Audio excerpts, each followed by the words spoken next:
ของบ้านหนองบกเมืองหนองบกแขวงคำมวนเด้อ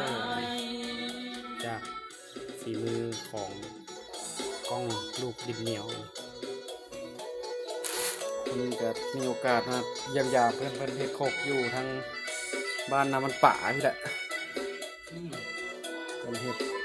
อยู่บ้านนามันป่า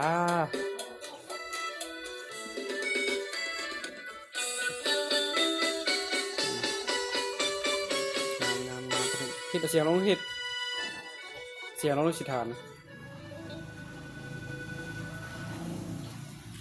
น้อเฮ็ดโคกมาจากปีละทิศหลายปีเลยได้ประมาณ45 ปีได้แล้วเท่าของมือนี้ยังเฮ็ดอยู่เนาะแม่ยังเฮ็ดอยู่คือเก่าการเฮ็ดได้เป็นอะไร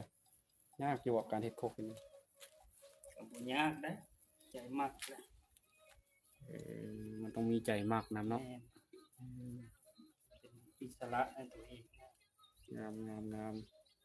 ต้องหักในการเฮ็ดนำได้เนาะยังมาเฮ็ดได้เนาะ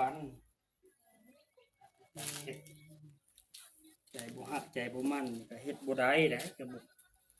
เฮ็ดมาแต่รุ่นดำบันผู้บ่ทิศหรือว่าอะไรแม่นเลยเฮ็ดมาตั้งแต่รุ่นพ่อพุ่นแหละรุ่นพ่อของพ่อรุ่นที่3แล้วนี่บ่ว่า 2-300 ปีแล้วบ่เนาะแม่นแหละได้200ปลายต้นกำเนิดมาจากบ้านหนองบกเนาะแม่บ้านหนองบกแขวงคำมวน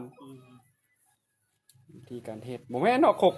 มาแต่ทางอื่นเนาะมีแต่คกในหนองบกนี่เนาะแม่นพวกน้องบกพวกน้ำป่านี่แหละต้นกำเนิดเรามาจากหนองบกขันย้ายออกมาเฮ็ดอยู่นั่นป่าพี่เนาะแม่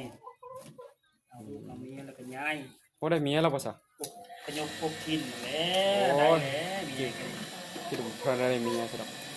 บ่ได้มีผู้ลงนี่ว่าจังได้อีกคนที่2